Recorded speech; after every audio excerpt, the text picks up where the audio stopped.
नमस्कार विद्यार्थी मित्रों, अपने बीजा क्लास में शुरुआत भागने कथा वस्तु ने जोई केवो प्रश्न केवी रीते पूछाय, कयो जवाब केवी रीते लखाय ए पण चर्चा अपने साथे साथे करता रहता था। हजू पण तमे पेन्सिल साथे लईने बेसजो, जेने कारणे तमने चोक्कस जवाब स्वाध्याय में मळी रहे।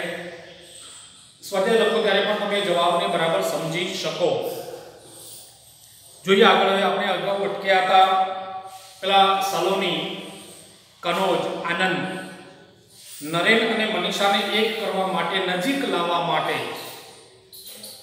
हवे बंने एकबीजा माटे योग्य थई गया छे। हवे बंने नजीक आवे मळे तो एमनो संबंध फरी बंधाई शके छे। आ वात छेल्ले आपणे जोता हता अने पेला सलोनी, कनोज आ बधा त्यांथी जाय छे, आवजे त्यां सुधी आपणे अटक्या हता। हवे त्यांथी आगळ सलोनी अने कनोज जाय छे। नरेन थोड़ाक डगला चाले छे, जीप उपड़वानो अवाज એટલે जीप त्यांथी નીકળી ગઈ એમ એવો ખ્યાલ આવ્યો। અરે એક માણસને મૂકીને જીપ ઉપડી ગઈ, શું એને માટે જગ્યા નહીં હોય કે એ મનીષા હશે? અહીં જ આવે છે। જો હવે જીપ નીકળી ગઈ પણ એમાં એક માણસ ત્યાં રોકાઈ ગયો અને એ પણ પોતાની તરફ આવતો એવું લાગે છે। મને શું આ મનીષા હશે? અહીં જ આવે છે, સામે જતો, આવ મનીષા, આ છોકરાઓએ ભૂમિકા તૈયાર કરી ન હોત તો હું તને ઓળખી શક્યો ન હોત। તું તો જાણે કે સુંદરીમાંથી શક્તિ બની ગઈ છે।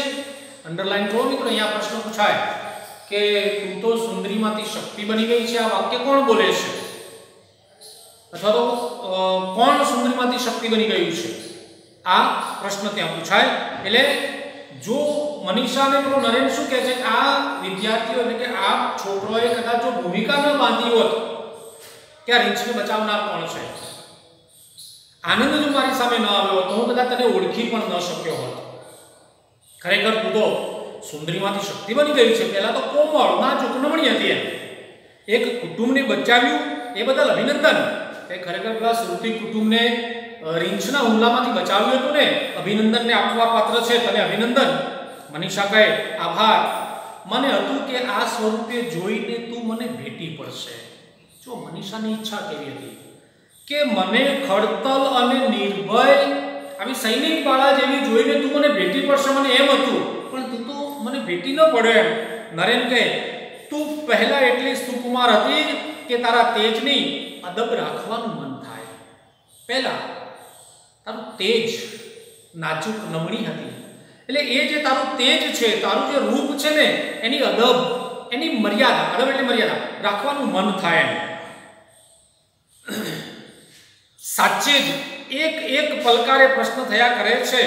આવેશથી ભેટી પડતા પણ સંકોચ થાય અને હવે તું દીપ્તિવંત લાગે છે કે તું એ જ મનીષા છે। આવેશ એ લાગણીનો ઉભરો, અંદરથી તો ઈચ્છા છે કે તને ભેટી પડું, પણ આજે તું એવી દીપ્તિમંત લાગે છે, સૈનિક બાળા જેવી, ખડતલ, નિર્ભય, નિડર, કે તને ભેટી પડવાની ઈચ્છા થાય છે, પણ ખરેખર તું એ જ મનીષા છે એવો પ્રશ્ન પણ મનમાં થાય છે। છું અને નથી, નહોતી તે થઈ શકી એનો આનંદ છે। છું અને નથી, નહોતી, ખડતલ નહોતી, નિર્ભય નહોતી, તો નાજુક હતી, કમજોર હતી, ડરપોક હતી, એમાંથી હવે પોતે ખડતલ બની શકી છે એનો એને આનંદ છે। ગરોળથી ડરનાર હવે મગર સામે પણ લડી શકે એમ છે। અહીંયા અંડરલાઈન કરો મિત્રો, મોસ્ટ આઈએમપી ગુણનો પ્રશ્ન છે કે ગરોળથી ડરનાર હવે કોની સામે લડી શકે એમ છે? તો મગર સામે। એટલે મનીષાના લગ્ન નહોતા થયા, પિતાએ શરત મૂકી હતી કે મનીષા એક ગરોળી પકડી લાવે તો નરેન સાથેના લગ્ન કરાવી આપો, પણ એ વખતે એ ગરોળી નહોતી પકડી શકતી। આજે એવી ખડતલ બની છે, એવી શારીરિક મજબૂત બની છે, મગર સામે પણ તે લડી શકે છે। નરેન કહે, બહુ આનંદ થયો તને આમ ખડતલ થયેલી જોઈને। ખરેખર તને આજે આવી ખડતલ થયેલી જોઈને મને અંદરથી વર્ણવી ન શકાય તેવો આનંદ થયો છે. મનીષા કહે પણ મારા પપ્પાને થયો છે એટલો નહીં. બસ સ્ટેન્ડ પર એમણે મને ઊંચકી લીધી અને બધા પેસેન્જરોને બતાવી ગાંડા માણસની જેમ મોટેથી બબડાટ કર્યો. બધા ભેગા થઈ ગયા અને એમને પોતાનું ઓડિયન્સ બનાવીને ભાષણ કર્યું. એમાં સાર્ત્રનો હવાલો પણ આપ્યો. કહ્યું કે કાયર માણસ બહાદુર થઈ શકે છે, સુકુમાર શક્તિશાળી થઈ શકે છે. એક શેર પણ બોલ્યા. જો મિત્રો અહીંયા આ બધી ચર્ચા કરવી એ પહેલા વળી પાછો એક આઈએમપી પ્રશ્ન તમારી સામે મૂકી દઉં કે મનીષાના પિતાએ પોતાની દીકરીને ખડતલ જોઈને પોતાનો આનંદ શી રીતે વ્યક્ત કર્યો, તો એ તમે અહીંયા જોઈ શકો છો કે મનીષાનું પરાક્રમ જ્યારે આ વિરાટભાઈએ જાણ્યું, દોડીને આબુમાં આવ્યા. દીકરી ખડતલ થઈ છે એનો આનંદ એમના મનમાં હતો અને એટલે આવીને સૌથી પહેલા તો બસ સ્ટેન્ડ ઉપર મનીષાને લેવા ગઈ હતી તો એને ઊંચકી લીધી, એની વાહવાહી કરવા લાગ્યા, એનું અભિમાન એમને થવા લાગ્યું અને પેસેન્જરોને બતાવીને ગાંડા માણસની જેમ બબડાટ કર્યો. સાર્ત્રનો હવાલો પણ આપ્યો અને કહ્યું કે કાયર માણસ બહાદુર થઈ શકે છે, સુકુમાર શક્તિશાળી થઈ શકે છે. અને એક શેર પણ એ વખતે તેઓ બોલ્યા હતા ઇકબાલનો. ઇકબાલ કોણ છે? તો ફારસી સાહિત્યના કવિ છે જેમનું નામ છે ઇકબાલ. અને આ સાર્ત્ર કોણ છે?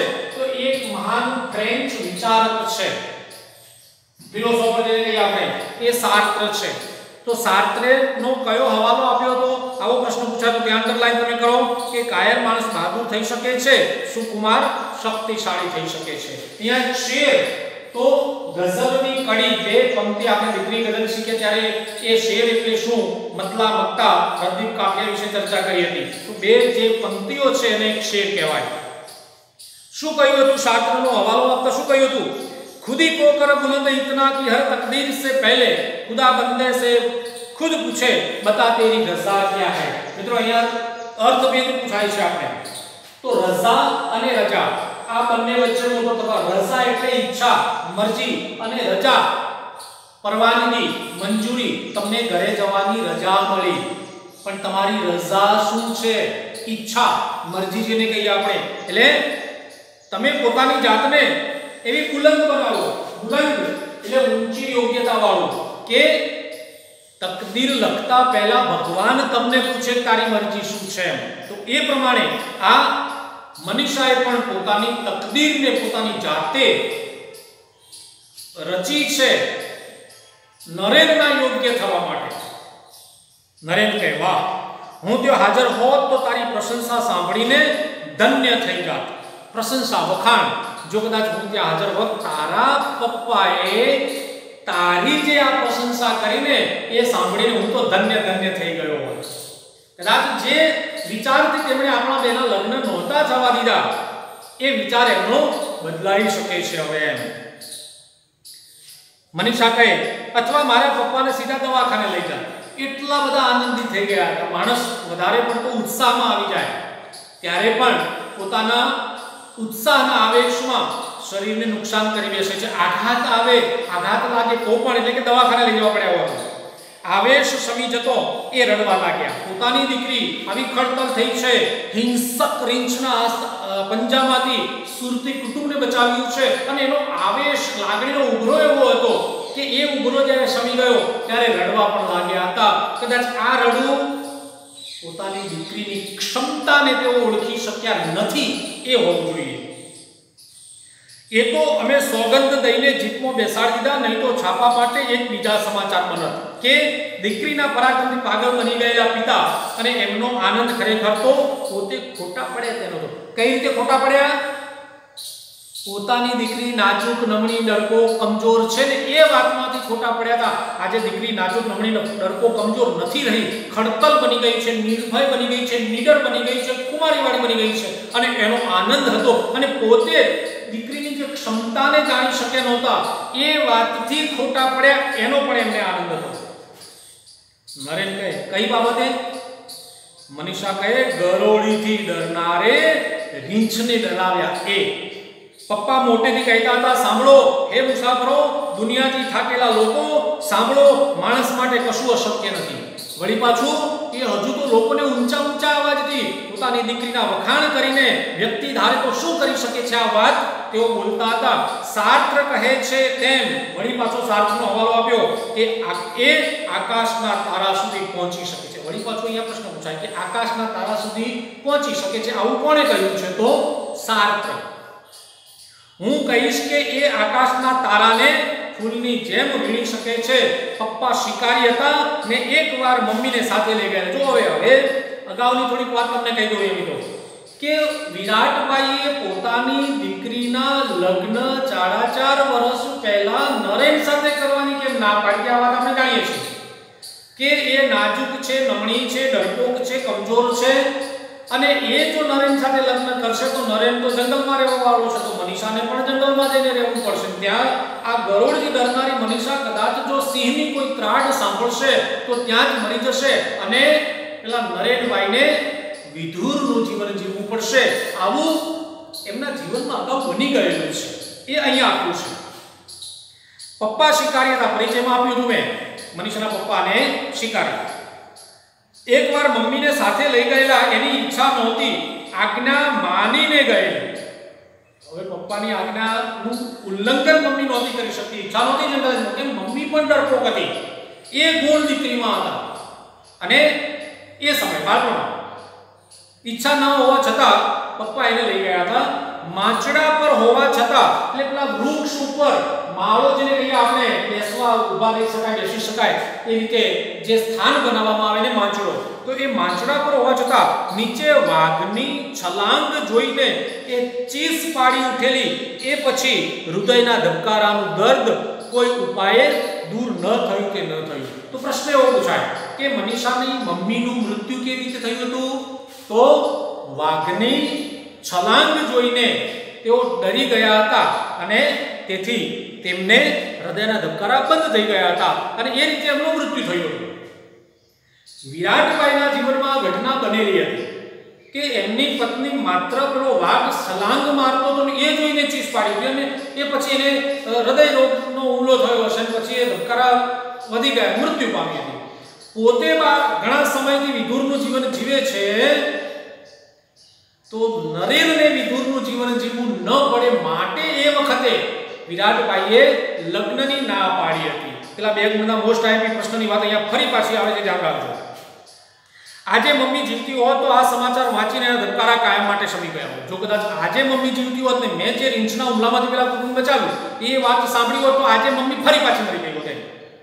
પપ્પા કહેતા હતા એમની વાત મને સાચી લાગી. નરેન કહે તું તો સાહસમાં મારાથી પણ આગળ નીકળી ગઈ, નિર્ભય છતાં જ તું પ્રેમ સ્વરૂપ બની ગઈ અને સર્વાત્વ ભાવે એ ભયંકર પ્રાણીના પંજા ઓહો તું તો મારા કરતા પણ આગળ નીકળી ગઈ. અહીંયા ભયંકર શબ્દ મિત્રો સંધિ છૂટી પાડવાનું પૂછાય તો ભયમ વત્તા કર. કેટલા વિદ્યાર્થીઓ ભય વત્તા અંકર લખે છે, ના ભયમ વત્તા કર. હવે આ ભયમ ન કેમ આવશે એ આપણે સંધિમાં શીખીશું. તું એમ કે મારા કરતા પણ આગળ નીકળી, પ્રેમ સ્વરૂપમાં બની ગઈ, સર્વાત્વ ભાવે એક ભયંકર પ્રાણીના પંજામાંથી પેલા કુટુંબ બચાવ્યું. મનીષાને ખબર હતી કે જે ભયંકર લાગે છે હિંસક નથી. હવે તો મારો રોજનો અનુભવ છે, આ પ્રકૃતિ માતા છે, વરદાત્રી છે. માણસો કેમ ભૂલી જાય? તો અહીંયા પ્રકૃતિ પ્રેમ પ્રગટ થયો છે મનીષાનો. હવે વરદાત્રી એટલે વરદાન આપનારી આ પ્રકૃતિ છે ને, એ તો આપણને વરદાન આપનારી છે અને એ પ્રકૃતિથી આપણે કેમ વિમુખ થતા જઈએ છીએ? માણસો આ પ્રકૃતિથી કેમ ડરે છે? આ રીંછ કે હિંસક પ્રાણીઓ પણ પ્રકૃતિનો જ એક ભાગ છે અને એ હિંસક નથી હોતા. આ વાત માણસો કેમ ભૂલી ગયા છે? દૂરથી અવાજ આવે છે, she is greater than me because she is my daughter. તે મારા કરતા પણ મહાન છે કારણ કે તે મારી દીકરી છે. પોતે શિકારી હતા, ડરતા નહોતા. આજે દીકરી જે ખડતલ બની છે એના માટે અભિમાન વ્યક્ત કરે. જો એક પિતાને પોતાના સંતાન દ્વારા કરેલા આવા કોઈ સત્કર્મનું જો અભિમાન, ગર્વ લેવાની ઈચ્છા થાય એ સંતાન માટે એના જેવું શ્રેષ્ઠ બીજું કંઈ નથી. મિત્રો આ બધું આપણે આપણા જીવનમાં ઉતારવું. આપણે કંઈ જંગલમાં જઈને રીંછના હુમલામાંથી કોઈને બચાવવાની જરૂર નથી, પણ આપણે એવું સત્કર્મ કરીએ અથવા તો એવા દુષ્કર્મો કરતા અટકીએ કે જેને કારણે મા બાપ દુઃખી ન થાય. આ વાત અહીંયા આપણે શીખવાની છે. નરેન કહે મનીષા આ કોનો અવાજ છે? સહેજ નજીકથી અવાજ, હા એ મારાથી પણ મહાન છે, સાક્ષાત શક્તિ છે, એ સિંહ પર સવારી કરે એવી છે, તો પછી રીંછનું શું ગજું? ગજું. જુઓ અહીંયા વળી પાછો આ તળપદો શબ્દ છે મિત્રો, એટલે તાકાત, બળ, હિંમત. એ મારી દીકરી સિંહ પર સવારી કરી શકે એવી છે, તો આ રીંછનું શું ગજું? એમ શી તાકાત? મનીષા હસી પડતો, હા તો પપ્પા બીજું કોણ? સાચે જ એમનું ચસકી ગયું છે. ગાંડા થઈ ગયા છે. દીકરીનું આ પરાક્રમ જાણીને એક પિતા આટલી હદે એનો આનંદ વ્યક્ત કરે એ દીકરી માટે, એ સંતાન માટે શ્રેષ્ઠમાં શ્રેષ્ઠ ફળ હોઈ શકે. અવાજ, આ વિશ્વમાં સૌથી સુખી માણસ હું છું. ઈશ્વરની ઈચ્છા હોય તો એની પાસેથી હું આખો પર્વત ખરીદી લઉં. જો પોતાની દીકરીનું પરાક્રમ જાણ્યા પછી એક પિતા પોતાના સંતાને કરેલા પરાક્રમનો આનંદ કેવી રીતે વ્યક્ત કરશે, એની છાતી કેવી ગજગજ ફૂલે છે, એ ખ્યાલ આપણને અહીંયા મળે છે. વિરાટ કહે, નો નેવર, હું કઈ યુધિષ્ઠિર નથી. એકેય વાર શા માટે ખોટું બોલું? યુધિષ્ઠિર યુદ્ધમાં સ્થિર રહેનાર હું, એટલે જો યુધિષ્ઠિર ખોટું ક્યારે બોલ્યા હતા? નરહવા કુંજરહવા અશ્વત્થામાં હાથી હણાયો, એ આખો પ્રસંગ છે, અને એ યુધિષ્ઠિર એ વખતે ખોટું બોલ્યા હતા. હું અત્યારે ખોટું શા માટે બોલું એમ? આનંદ કહે, યાદ કરી જુઓ, આ સજ્જનને ઓળખો છો? હવે સામે આ બધું બોલનારો જે વ્યક્તિ છે વિરાટભાઈ છે, મનીષાના પિતા છે, અને આનંદ કહે છે કે તમે આ તમારી સામે ઊભા છે એ સજ્જનને ઓળખો છો? નરેન કહે, નમસ્તે મુરબ્બી, પધારો. જો મુરબ્બી તળપદો શબ્દ છે મિત્રો, એટલે વડીલ. મુરબ્બી એટલે વડીલ. નમસ્તે વડીલ, પધારો. વિરાટ કહે, નમસ્તે યંગ મેન. આનું કહે, પપ્પા આ નરેન્દ્ર કુમાર છે, આબુના ફોરેસ્ટ ઓફિસર, જેમની આગળ તમે એકવાર ખોટું બોલેલા. 4.5 વર્ષ પહેલાની ઘટના. જો આ પૂર્વ જીવનનો છું. આ આબુના ફોરેસ્ટ ઓફિસર છે, નરેન કુમાર છે, કે 4.5 વર્ષ પહેલા તમે એમની આગળ ખોટું બોલેલા. વિરાટે, ઓહો પેલો કવિ મનીષા પર કવિતા લખતો તો એ, એટલે આ તો પેલો મનીષા ઉપર કવિતા લખતો તો એ. નરેન કહે, હવે કોઈના પર કવિતા લખતો નથી. તો અહીંયા નરેનનું દુઃખ પ્રગટ થાય છે. એ મનીષાને કવિતા સમજતો હતો, એના ઉપર કવિતા લખતો હતો. જ્યારથી એના જીવનમાંથી આ મનીષા દૂર ગઈ છે ત્યારથી હવે એને નૈસર્ગિક સૌંદર્ય પાછળ પણ હવે આનંદ રહ્યો નથી. નોકરી કરે છે પણ માત્ર નિષ્ઠાથી, એટલે કે હવે તો હું કોઈના ઉપર કવિતા લખતો નથી એમ. વિરાટ કહે, તો મારા પર લખ. હું આજે સૌથી સુખી છું, most happy man in the universe. આખા વિશ્વમાં હું આજે શ્રેષ્ઠમાં શ્રેષ્ઠ સુખી માણસ છું. મારા ઉપર કવિતા લખ. 1 શું 2 કવિતા લખ. નરેન્દ્ર, દુખી માણસ સુખી વિશે લખે તો સાચો અર્થ બાકી પ્રગટ થાય. પોતે દુખી છે. કેમ દુખી છે આપણે અહીંયા સમજી શકીએ છીએ કે એ નરેન મનીષાને ચાહતો હતો, મનીષા સાથે લગ્ન કરવા ઈચ્છતો હતો, પણ એના સાથે લગ્ન નથી થયા. એની પિતાજીની અનિચ્છાને કારણે પણ આજે એની સાથે લગ્ન નથી થયા. એનું દુઃખ છે.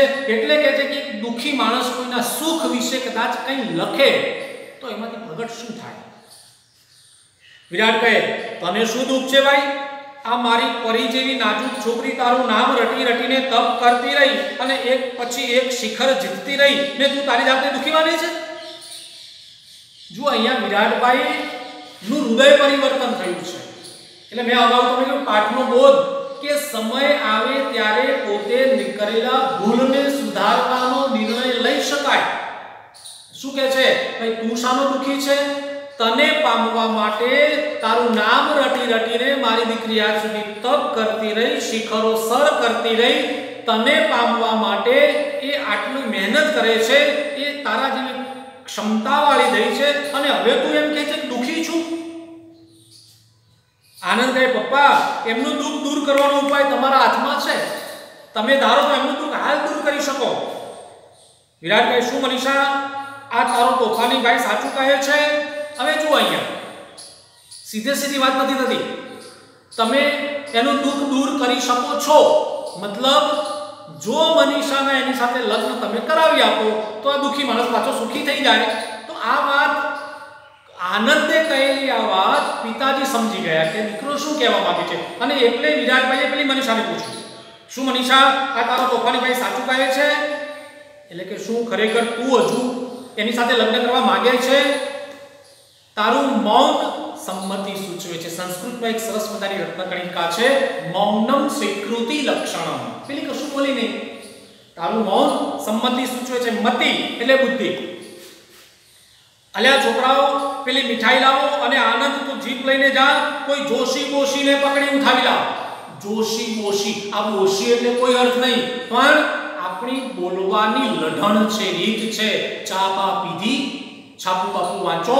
જો અહીંયા એક પ્રસંગ કહેવાની ઈચ્છા થાય કે ગાંધીજી છાપુ વાંચતા હતા અને એમણે કસ્તુરબાને ઓર્ડર કર્યો કે ચા બા મૂકો, એટલે શું કસ્તુરબાન ના ગયા? આ બોલવાની લઢણ છે. તો સામે પક્ષે કસ્તુરબાએ શું કીધું? છાપુ બાપુ વાંચો, મૂકું છું. એટલે શું એનો બદલો વાળ્યો? એમણે બાપુ ગયા? ના, આ બોલવાની એક લઢણ છે. એમ જોશી બોશી મોકલાવો, લાય મીઠાઈ લાવો, મીઠાઈ જો આનંદ કેવો છે. મનીષા કહે, પણ પપ્પા 5 વર્ષ સુધી કોઈને યાદ રાખી શકે?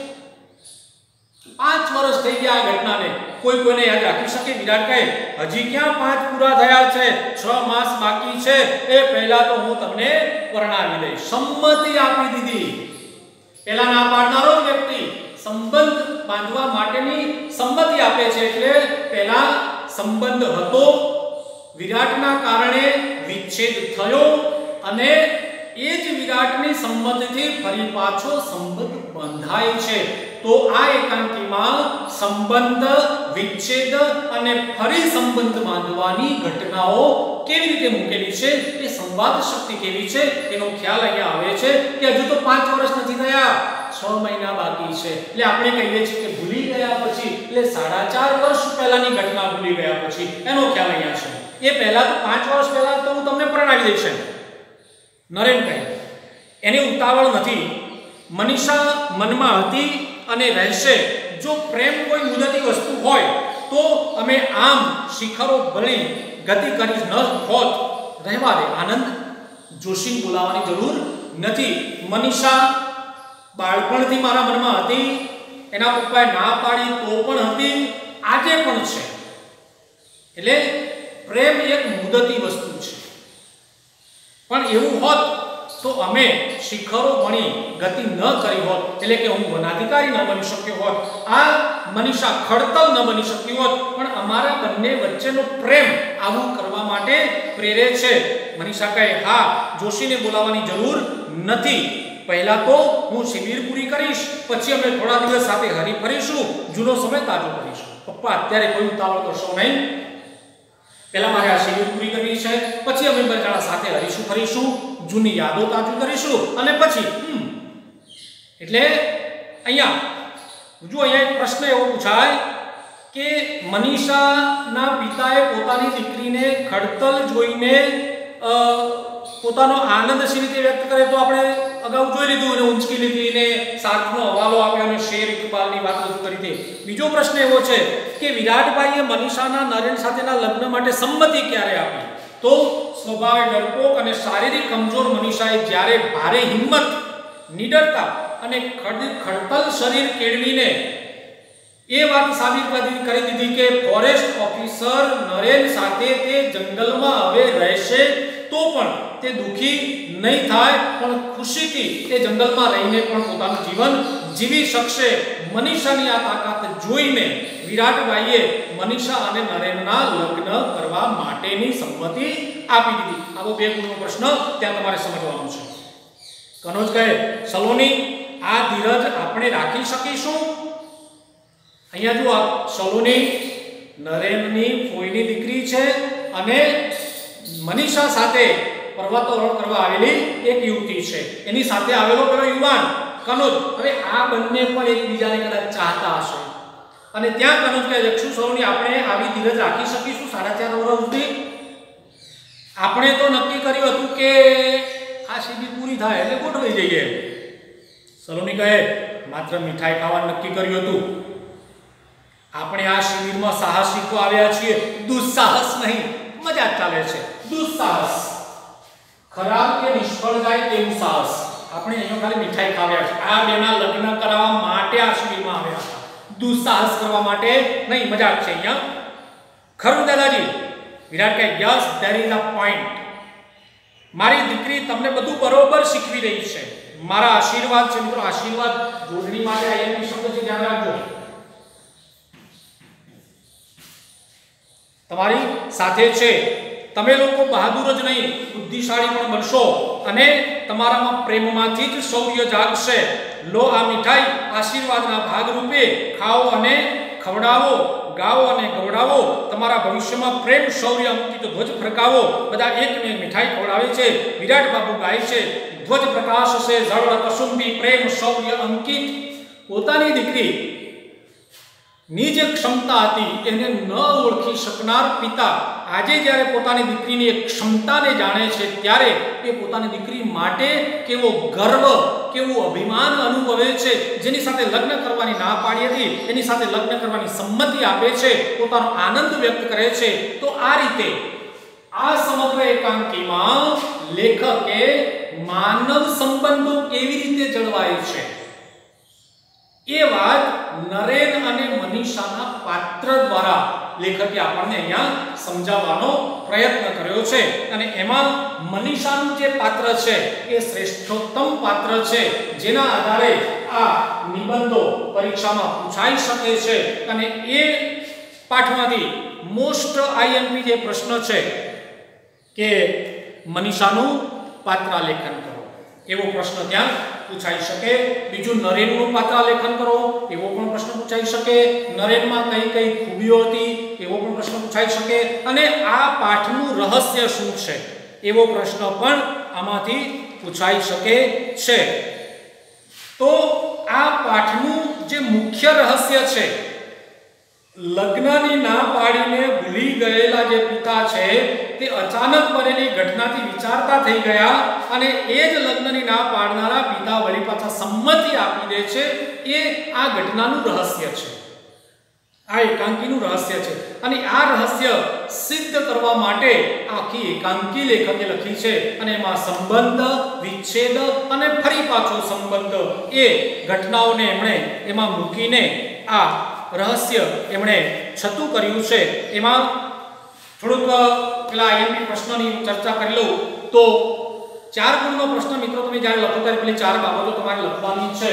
પાઠનું નામ, લેખકનું નામ, સાહિત્ય પ્રકાર અને સંદર્ભ પુસ્તક, બરાબર. પછી વિશેષ લખવાનું છે અને પછી તમે આ મનીષાની જે બાબત છે એના આધારે કદમ સ્થિર હોય તેને રસ્તો નથી ચડતો, અડગમણના મુસાફરને હિમાલય નથી નડતો, આ બાબત ત્યાં મૂકી શકો. મનીષા કોણ હતી, કોની દીકરી હતી, ક્યોની વતની હતી, બાળપણમાં કેવી હતી, એના લગ્ન મનીષાના લગ્ન નરેન સાથે કેમ ના થઈ શક્યા, ગરોળીથી ડરતી હતી, આ બાબતને તમે એમાં નોંધ કરો. પછી પર્વતારોહણ શિબિરની વાત કરો અને એમાં મનીષાની ખડતલ નિર્ભયતા કેવી રીતે બતાવી છે, રીંછનો પ્રસંગ તેમાં મૂકો. અને ત્યાં વળી પાછો પેલો શેર મૂકો, ઇકબાલનો ખુદી કો પર બોલો ઇતના કે હર તકદીર સે પહેલે ખુદા બંદે સે ખુદ પૂછે બતા તેરી રઝા ક્યા હૈ. અને અંતે પોતાની આ દીકરી એટલે કે મનીષાના પરાક્રમને જાણીને પિતા કેવી રીતે એના પર ગર્વ અનુભવે છે એ બાબત. આમ આવા 3 પ્રસંગો, મનીષા કોણ, ક્યાંની, કોની દીકરી, કેવી હતી, કોનાથી ડરતી હતી, આવો એક બાબત.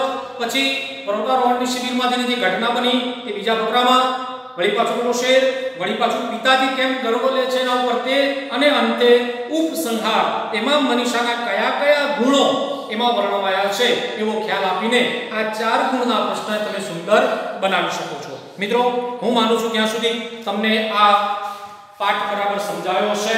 અને હવે તમને સ્વાધ્યાય જ્યારે લખવાનું કહેવામાં આવે ત્યારે ફરી પાછી એક વાત તમને અહીંયા કહેવાની ઈચ્છા થાય. તમે જોઈ શકો છો કે 2 ગુણના પ્રશ્નનો જવાબ તમારે કેવી રીતે લખવાનો છે. તો પ્રશ્ન જે લખેલો છે એની નીચે પહેલા 4 બાબતો લખવાની છે અને પછી એ 4 બાબતો લખ્યા પછી 4 બાબતો એટલે પાઠનું નામ, લેખકનું નામ, સાહિત્ય પ્રકાર અને સંદર્ભ પુસ્તક. પછી સુંદર અક્ષરોમાં, સુવાચ્ય અક્ષરોમાં તેના જવાબ અને પેન્સિલથી અંડરલાઈન તમારે જવાબમાં ચોક્કસ પોઈન્ટ નીચે તમારે અંડરલાઈન કરવાની છે. એ રીતે તમે 2 ગુણનો પ્રશ્ન લખી શકો છો અને 4 ગુણનો પ્રશ્ન જ્યારે પૂછાય, અહીંયા તમે જોઈ શકો છો મોસ્ટ આઈએમપી પ્રશ્ન છે. ભૂલી ગયા પછી પાઠને આધારે મનીષાનું પાત્ર ચિત્રણ કરો.